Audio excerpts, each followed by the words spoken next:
The boardroom fell silent as Victoria Reed stood at the head of the table, her Armani suit as sharp as her gaze. The Pentagon contract would save her company, but she needed unanimous approval. One person remained silent, the new janitor standing in the corner, supposedly there to fix the air conditioning. When an armed intruder burst through the door seconds later, the boardroom erupted in panic. Before Victoria could process what was happening, the quiet janitor had disarmed the attacker with military precision. Their eyes met across the chaos, hers wide with shock, his unreadable. This was no ordinary maintenance man. How does a high-powered CEO end up depending on a mysterious janitor with combat skills? What secrets lie beneath his humble exterior, and what forces have brought these two unlikely souls together? Their collision course with destiny will uncover a conspiracy that threatens everything they've built and everything they might become together. Victoria Reed commanded attention whenever she entered a room. At 35, she stood 5 feet 9 inches tall, with shoulder-length auburn hair typically worn in a sleek bun. Her sharp green eyes missed nothing, cataloging details others overlooked. Always impeccably dressed in designer business attire, navy, black, or deep burgundy, she wore success like armor. Only those who looked closely might notice the small scar on her right palm. A reminder of her climb from poverty that she never tried to hide. Known as the Ice Queen of Silicon Hill in Denver's tech corridor, Victoria had built quantum dynamics from scratch over the last decade.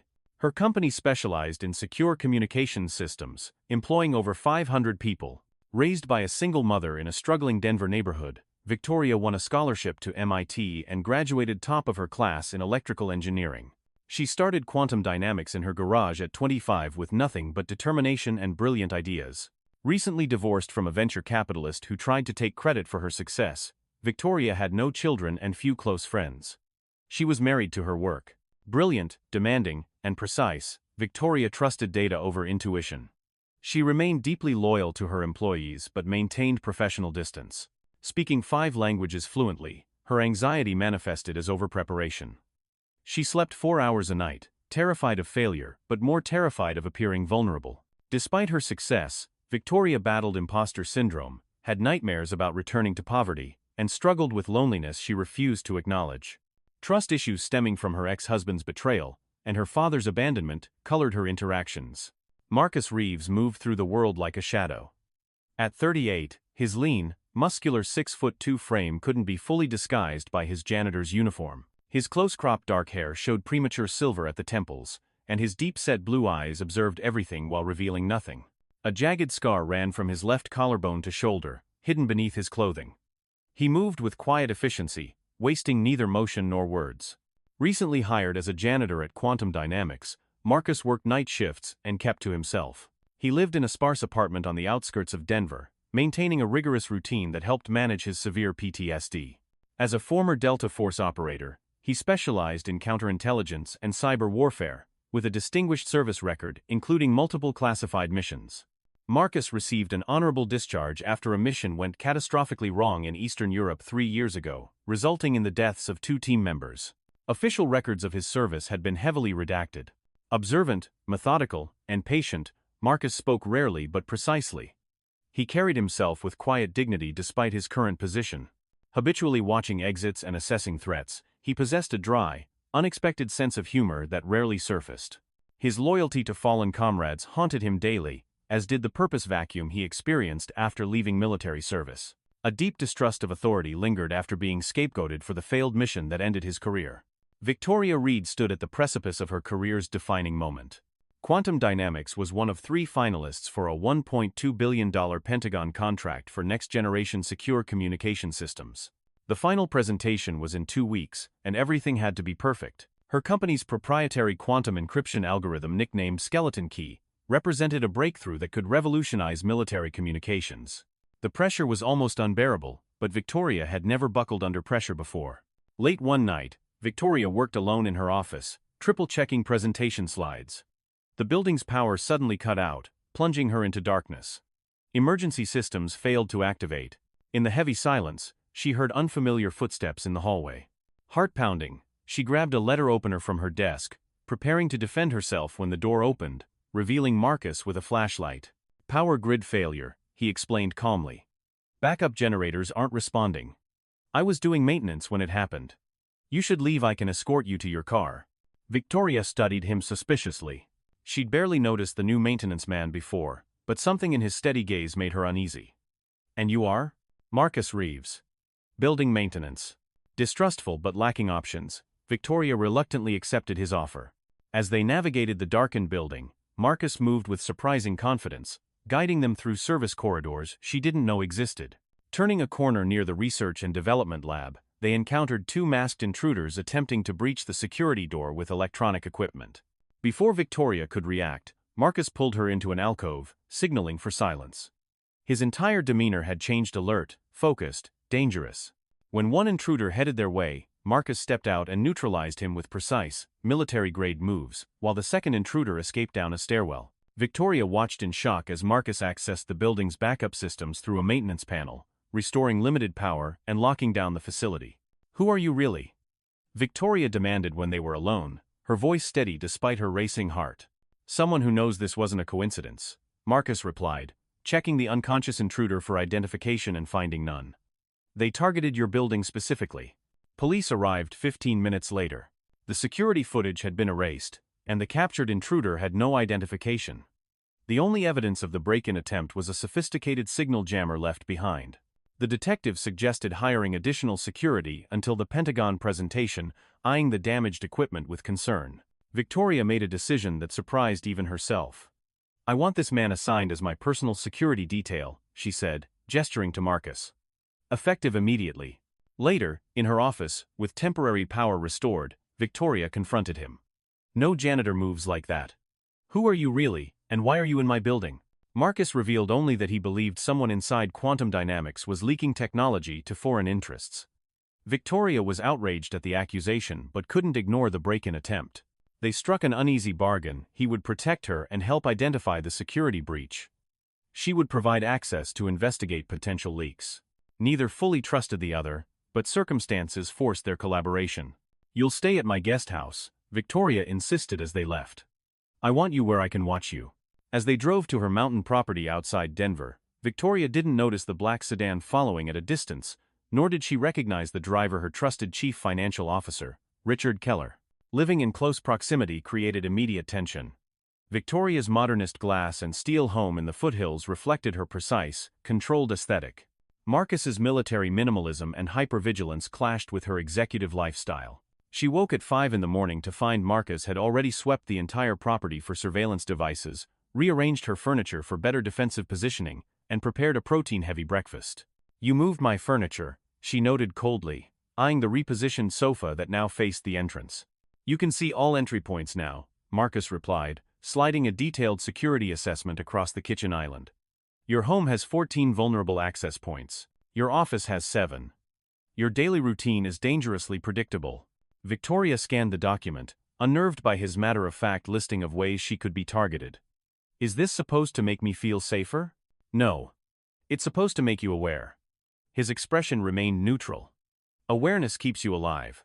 At the office, Victoria introduced Marcus as a security consultant brought in for the Pentagon project. Her executive team exchanged skeptical glances, particularly Richard Keller, her CFO and oldest friend in the company. Richard pulled Victoria aside after the meeting, concern evident in his expression. "Vicky, who is this guy really? His credentials are thin, and he appeared right when we need maximum security. Doesn't that strike you as convenient?" Victoria dismissed his concerns while privately sharing them. The police recommended additional security after the break-in. His background checked out. Marcus shadowed Victoria through her day, observing her interactions with her team. He noted Richard's apparent resentment, the technical director's nervousness around certain topics, and the clear respect Victoria commanded despite her aloof demeanor. He was particularly interested in access patterns to the R&D lab where the skeleton key algorithm was stored. During a tense executive meeting about security protocols for the Pentagon presentation, Richard challenged the necessity of extreme measures. "This level of paranoia will make us look unstable to the military committee." Marcus broke his silence with a coldly precise assessment. "Your competitors could extract your entire algorithm through electromagnetic emissions from your lab equipment. They could clone access cards from proximity alone. They could bribe cleaning staff for $500 to plant devices in your HVAC system." The room fell silent at his detailed knowledge of corporate espionage tactics. That evening, Victoria accessed Marcus's personnel file, finding most of his military record redacted. Confronting him at her home, she demanded more truth. "These blackouts in your file, What are they hiding? Marcus revealed only that his final mission involved tracking military technology being sold to terrorist organizations. When pressed about why he was working as a janitor at her company specifically, he deflected. You needed better security. I needed a position that wouldn't attract attention.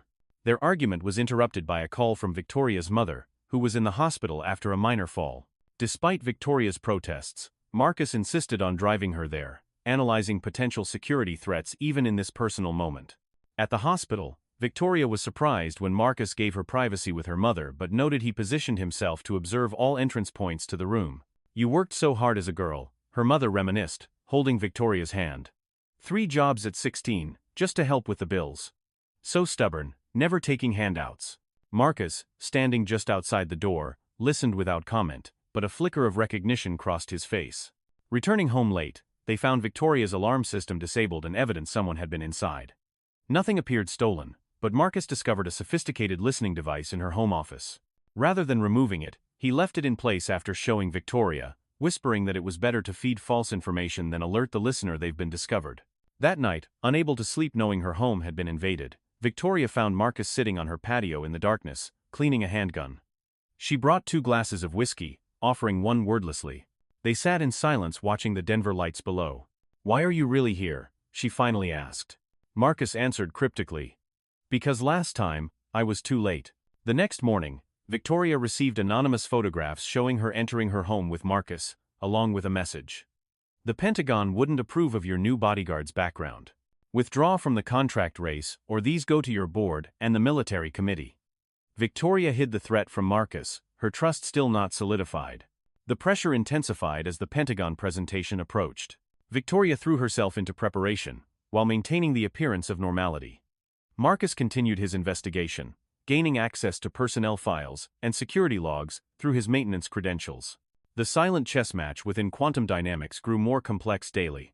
Victoria held a charity gala at Denver's Art Museum, a critical networking event with military officials who would influence the contract decision. Marcus attended as part of her security team, uncomfortable but professional in a suit. Victoria was struck by his transformation in proper attire. His military bearing and intelligence were unmistakable. You clean up surprisingly well, Mr. Reeves, she murmured, as they entered the grand hall. Don't get used to it, he replied, eyes already scanning the room for threats. During the event, Victoria was approached by General Lawrence Hayes, the primary decision-maker for the Pentagon contract. Their conversation about quantum encryption applications was interrupted when Marcus smoothly intercepted a waiter moving too directly toward them. Champagne, sir? The waiter offered, but Marcus had already spotted the hidden camera on the serving tray. Not from you, Marcus replied pleasantly, gripping the man's wrist with subtle force. He discreetly showed Victoria the surveillance device as security escorted the fake waiter away. Later that evening, Victoria overheard Richard speaking Russian on the phone in a secluded corner of the museum. Her CFO had claimed he only spoke English and French. When she mentioned this to Marcus, his expression darkened. He revealed that the technology from his failed mission was traced to Russian intermediaries. Coincidences stack up quickly in this business, he noted grimly. Returning to her office after the gala, Victoria found it ransacked. The specific target became clear. Test results showing the capabilities of the skeleton key algorithm were missing. More disturbing, the theft required executive access codes. The circle of suspects narrowed to her most trusted team. Marcus insisted they could not trust the police, or even Victoria's internal security. They reviewed security footage together in her home office, with Marcus teaching Victoria to spot signs of professional training in the way the thief moved. The footage revealed someone using Richard's access card but wearing gloves and keeping their face hidden from cameras. It's not proof, Marcus cautioned. Access cards can be cloned. Victoria refused to believe Richard was involved. He was my first investor when no one else would take a chance on a young female engineer. He believed in me when no one else did. That night, Victoria discovered Marcus accessing her personal computer. Their confrontation escalated until Marcus showed her what he found: someone had been remotely monitoring her email and phone communications for months. More disturbing, the intrusion originated from her company's own servers. The next morning, Richard didn't show up for work. His apartment was empty, with evidence of a hasty departure. Victoria felt betrayed but still didn't fully trust Marcus. She deliberately fed him partial information about a backup copy of the skeleton key algorithm kept in a secure location. Marcus pretended to believe her while recognizing the trap. He followed Victoria to a private bank where she accessed a safety deposit box. After she left, he approached the bank manager with falsified authorization documents. The manager revealed Victoria collected hardware encryption keys stored in the box. When Victoria returned home, she found Marcus waiting with the evidence of her deception laid out. Instead of anger, he showed respect for her caution. He finally revealed more truth. He'd been working with a covert military intelligence unit investigating technology leaks. Multiple defense contractors had been compromised, with key personnel turned or replaced. Quantum dynamics was the latest target because of the skeleton key algorithm's revolutionary potential.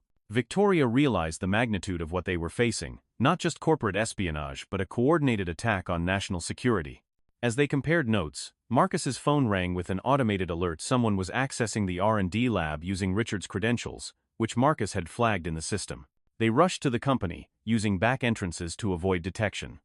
Through security cameras, they observed someone systematically downloading data from the secure servers. When they attempted to lock down the system remotely, the intruder received an alert on their phone. As they looked up toward the camera, Victoria gasped in recognition. It wasn't Richard, but her trusted technical director, Alex Mercer. Victoria and Marcus confronted Alex in the lab. Realizing he was caught, Alex revealed he was recruited by a foreign intelligence network targeting American defense technology. Richard had discovered his activities and was likely eliminated. Alex had already transmitted the skeleton key algorithm to his handlers. "You don't understand what you've created," Alex told Victoria, his voice shaking. "It's not just an encryption system, it's the key to breaking every secure system in the world. Did you think they'd let you control that power?" As security guards responded to the alarm, Alex triggered an explosion in the lab. In the chaos, Marcus shielded Victoria with his body, sustaining a serious shrapnel wound to his shoulder in exactly the spot where his existing scar lay. Alex escaped in the confusion. Marcus's injury required immediate attention. Victoria took him to her home rather than a hospital, where questions would be asked. As she helped him remove his shirt to treat the wound, she saw his extensive scars, including a distinctive one matching his recent injury. A memory stirred a young cadet who once showed kindness to a desperate teenager. "Hold still," she instructed, cleaning the wound with steady hands. "This isn't my first time stitching someone up. When you can't afford doctors, you learn things." Marcus watched her work, his usual stoicism cracked by pain. "Where did you learn field medicine? My neighborhood wasn't exactly safe." "Neither was MIT on scholarship." She paused, a question forming. 20 years ago, did you attend the military academy in Colorado Springs?" Marcus looked at her in shock, the memory returning. "How did you know that?"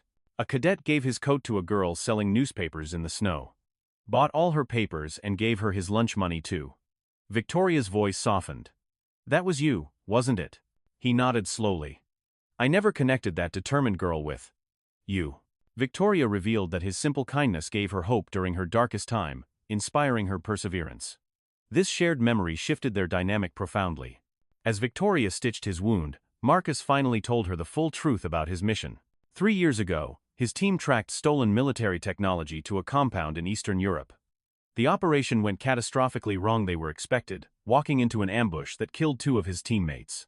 Marcus was blamed for the intelligence failure and pushed into early retirement. Unable to let go, he continued investigating privately, eventually tracing the intelligence leak to several defense contractors, including Quantum Dynamics. He took the janitor position to investigate without raising alarms. What he never expected was to find himself protecting the CEO he had come to investigate. Victoria, processing this revelation, shared her own secrets. The skeleton key algorithm wasn't merely an encryption system, it could potentially break any existing encryption almost instantaneously. In the wrong hands, it could compromise global financial systems, nuclear launch codes, and critical infrastructure. The Pentagon contract was partly a way to ensure the technology would be controlled. Their newfound trust was interrupted by an alert from the security system Marcus had installed. Someone was on the property. Marcus, despite his injury, moved with Victoria to a panic room he had discovered and enhanced during his first days at her house. Through security monitors, they watched as a tactical team swept the house with military precision. The team's leader was revealed to be General Hayes from the Pentagon Committee. Victoria was stunned by this betrayal. Marcus recognized the tactical patterns. These were American operatives, but not working through official channels. They were facing a shadow operation within their own government. Using Marcus's military background and Victoria's intimate knowledge of her home's architecture, they escaped through a maintenance tunnel Marcus had identified in his security assessment. They fled into the mountains behind her property as her house exploded behind them, a clear attempt to eliminate them and any evidence. In a remote cabin Marcus had prepared as a safe house, they regrouped.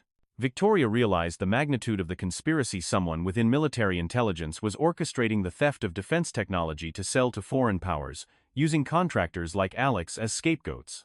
The skeleton key algorithm would be the crown jewel, worth billions on the black market, and devastating to national security. Marcus revealed his final secret: he wasn't just investigating randomly. He had identified Victoria's company as the next likely target based on a pattern. He was originally suspicious that she might be complicit, given how perfectly the skeleton key met the needs of those stealing technology. Now he was certain she'd been an unwitting pawn in a larger game. Victoria, processing that her life's work had been manipulated from the start, faced a moment of existential crisis. Everything she built might have been part of someone else's design. Marcus, recognizing her distress, shared wisdom from his military days. The mission changes. The objective shifts. What matters is how you adapt. As dawn broke over the mountains, they formed a new partnership, no longer CEO and janitor, not quite fugitives, but two people uniquely positioned to uncover a conspiracy that reached into the highest levels of power. For 3 days, Victoria and Marcus remained at the remote cabin, strategizing while monitoring news reports about the tragic gas explosion at Victoria's home and the industrial accident at Quantum Dynamics. They were both presumed dead, giving them a temporary advantage. Living in close quarters under extreme stress accelerated their connection. Victoria struggled with the loss of her identity, her company, reputation, and life's work potentially destroyed. Marcus understood this particular loss, having experienced similar when forced out of the military. "Your company isn't you," he told her one evening as they sat before the fireplace. "They can take everything you built, but they can't take what built it: your mind, your determination."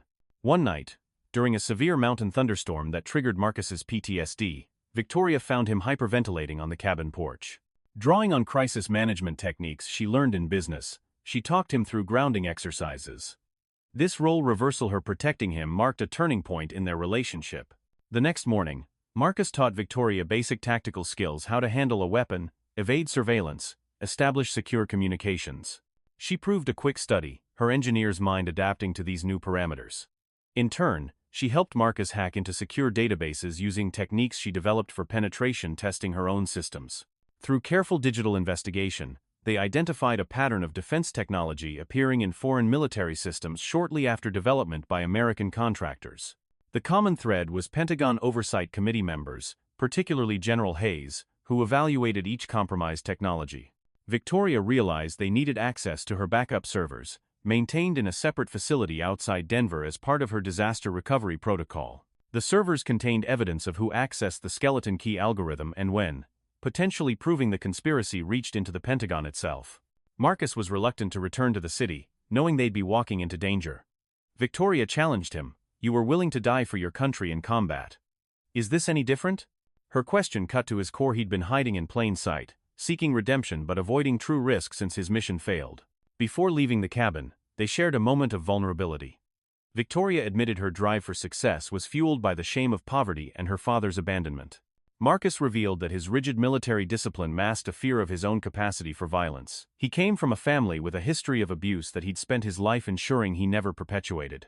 As they prepared to depart, Victoria impulsively cut and dyed her distinctive auburn hair, emerging with a short platinum blonde style that transformed her appearance. Marcus, watching her systematic reinvention, recognized the same determination he saw in the teenage newspaper girl 2 decades earlier. They returned to Denver using identities Marcus prepared as contingencies, posing as an IT consultant and his assistant. They established surveillance on the backup server facility, identifying security patterns and shift changes.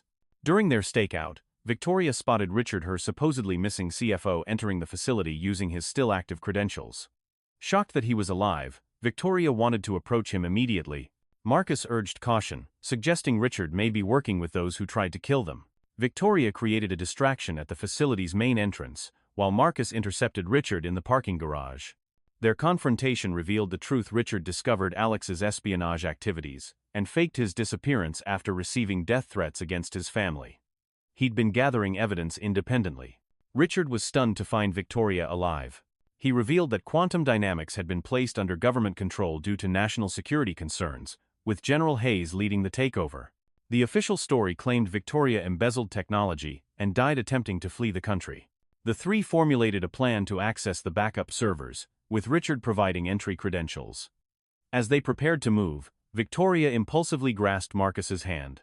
He looked at her with surprise, and she simply said, "Whatever happens, I'm glad it was you who found me in the dark that night." Marcus, normally stoic, responded with unexpected emotion. "I think maybe we found each other. Twice now." The moment was brief but electric. Acknowledgement of feelings developing despite, or perhaps because of the extraordinary circumstances binding them together. Using Richard's access, they entered the server facility after hours. Victoria worked quickly to extract the access logs while Marcus maintained security and Richard kept watch. The logs confirmed their suspicions. General Hayes personally accessed the skeleton key algorithm multiple times, using emergency override protocols that wouldn't trigger normal alerts. More damning, they discovered communications between Hayes and foreign operatives, negotiating the sale of the algorithm for astronomical sums. The conspiracy was larger than they imagined. Hayes led a network of officials and contractors, selling American military technology to multiple foreign powers, playing them against each other for maximum profit. As Victoria downloaded the evidence, alarm systems activated. Security footage showed Hayes and a tactical team entering the building. They'd been expected. Richard's credentials were being monitored. Marcus realized they'd walked into a trap. Richard volunteered to create a diversion, allowing Marcus and Victoria to escape with the evidence. Before they separated, Richard gave Victoria a small flash drive, explaining it contained financial records, proving Hayes had received millions through offshore accounts. As gunfire erupted elsewhere in the building, Marcus led Victoria through maintenance corridors toward a potential escape route. They were cut off by Alex Mercer, Victoria's former technical director, now clearly working directly with Hayes. Alex was armed and revealed. Hayes sent him specifically to eliminate Victoria, the only person who fully understood the skeleton key algorithm and could prove it was stolen. Marcus engaged Alex in hand-to-hand combat, while Victoria attempted to find another escape route. The fight was brutal, with Alex's youth and desperation matched against Marcus's experience and training. Alex gained the upper hand, using Marcus's old shoulder wound against him. Victoria, returning to help, used her newly learned tactical skills to disarm Alex.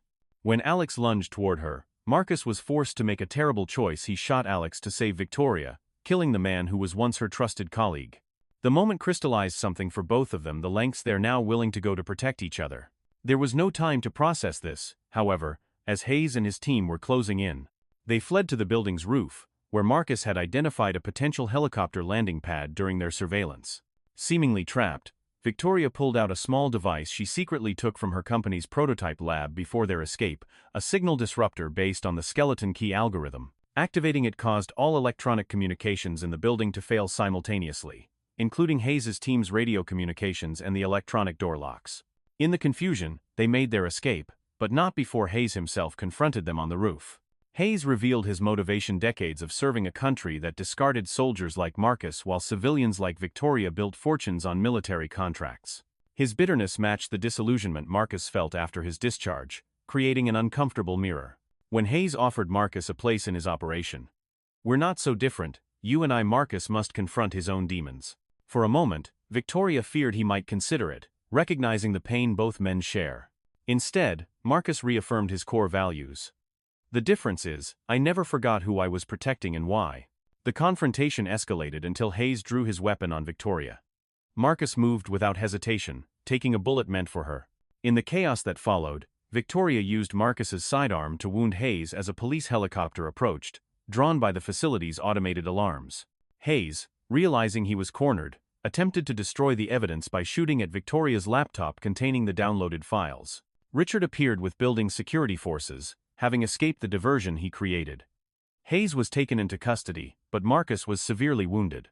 As medics arrived, Victoria refused to leave his side, publicly identifying herself despite the danger of revealing she was alive. As Marcus was loaded into an ambulance, Victoria pressed the flash drive with Hayes' financial records into the hand of an FBI agent who had arrived on scene, ensuring the conspiracy would be exposed, even if she and Marcus didn't survive the night. 3 months later, Victoria testified before a closed Senate Intelligence Committee. The conspiracy had been partially exposed, with Hayes and several Pentagon officials indicted. However, many details remained classified, and some conspirators remained at large or protected by political connections. Victoria had been cleared of wrongdoing but faced the daunting task of rebuilding her company and reputation. The skeleton key algorithm had been placed under highest national security protection, with Victoria retaining primary development rights under strict oversight.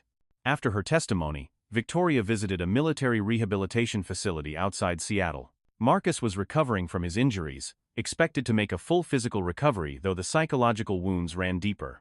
Their relationship had evolved during his recovery, with Victoria regularly visiting between rebuilding her company. In his physical therapy room overlooking Puget Sound, they discussed their futures. Marcus had been offered reinstatement with honors and promotion in recognition of exposing the conspiracy. Victoria had received acquisition offers from larger defense contractors looking to capitalize on her suddenly higher profile. Both options represented returns to their former lives' paths of ambition and duty that defined them before they met. Yet both now recognized these paths as incomplete. Victoria revealed she was starting over, establishing a smaller, more focused company dedicated to defensive rather than offensive technology, with an emphasis on protecting civilian infrastructure. She wanted Marcus's help, not just for security but for his ethical perspective on how technology should be deployed. Marcus admitted that returning to military service felt like stepping backward. His sense of duty remained, but his understanding of how to fulfill it had evolved. Working with Victoria offered a different kind of purpose, building something rather than being prepared to destroy. Richard, now acting CEO of Quantum Dynamics during its reorganization, had arranged for Victoria to retain key patents that would fund her new venture. He served as a bridge between her past achievements and future aspirations. The final scene took place at a small house Victoria had purchased in the mountains outside Seattle. It was nothing like her former modernist showcase. It was modest, practical, defensible, as Marcus noted with approval. They stood on the deck watching the sunset over the Olympic Mountains. Victoria observed that they'd both lost and found themselves through their ordeal. Marcus, more at peace than she'd seen him, noted that his military trainers taught him that who you are emerges when everything else is stripped away. Victoria reached for his hand, the scar on her palm visible, a match to the one he received protecting her. "So who are we now?" she asked. Marcus, looking at their joined hands, answered with simple certainty, "Survivors. Partners." After a moment's hesitation, he added softly, "Maybe more, if you want that." Victoria didn't answer immediately, instead pointing to a newspaper she brought home. The headline announced ongoing investigations into defense contract irregularities beyond Hayes' immediate circle. "There's still work to do," she said. "People who need to be held accountable." Marcus understood she was offering not just a personal connection but a shared mission, combining her business acumen and his tactical experience to continue exposing corruption while building something valuable. "Where do we start?" he asked. Victoria smiled, the determined look of the newspaper girl now visible in the powerful woman she'd become. "We already have. 20 years ago, with a coat and some pocket change." As the sun set, they turned toward the house, not quite a headquarters, not quite a home, but with potential to become both. The door closed behind them, leaving open the possibility of both justice and redemption in whatever came next.